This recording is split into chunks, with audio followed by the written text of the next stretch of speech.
Bonjour à tous, soyez les bienvenus dans votre rendez-vous autour du monde. On va voir ensemble ce qui fait la une de l'actualité avec, pour commencer, Emmanuel Macron qui se prononce pour l'arrêt des livraisons d'armes à Israël utilisées à Gaza.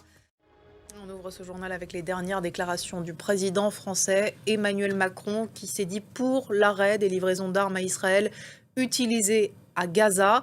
Lors d'une interview sur France Inter, il a mis en avant la recherche d'une solution diplomatique. On écoute un extrait de cet entretien qui a été enregistré le 1er octobre dernier. Pour aller plus loin avec moi sur ce plateau, notre chroniqueur international Bilal Tarabé, bonjour. Bonjour Johanna. Également en direct avec nous le général Michel Yakovlev, ancien vice-chef d'état-major du Grand Quartier Général des Puissances Alliées en Europe, également professeur à Sciences Po.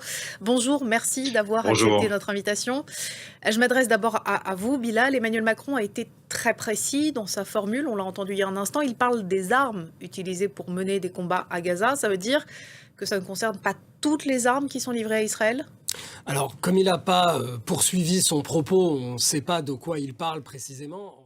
Il y a donc une distinction à faire entre les armes offensives, les armes défensives, celles qui sont destinées aussi à l'exportation. Général Yakovlev, avec tout ce que vient de nous dire Bilal, comment doit-on comprendre ces déclarations d'Emmanuel Macron ? Est-ce qu'il s'adresse uniquement à ses partenaires internationaux ? Je ne sais pas très bien. Merci beaucoup pour toutes vos explications, Général Michel Yakovlev. Merci également à vous, Bilal Tarabé. On continue de parler du conflit au Proche-Orient et de ses conséquences, puisqu'à Gaza, près d'un an après le début de la guerre, le risque de famine est aujourd'hui aggravé par la destruction d'une grande partie des terres agricoles.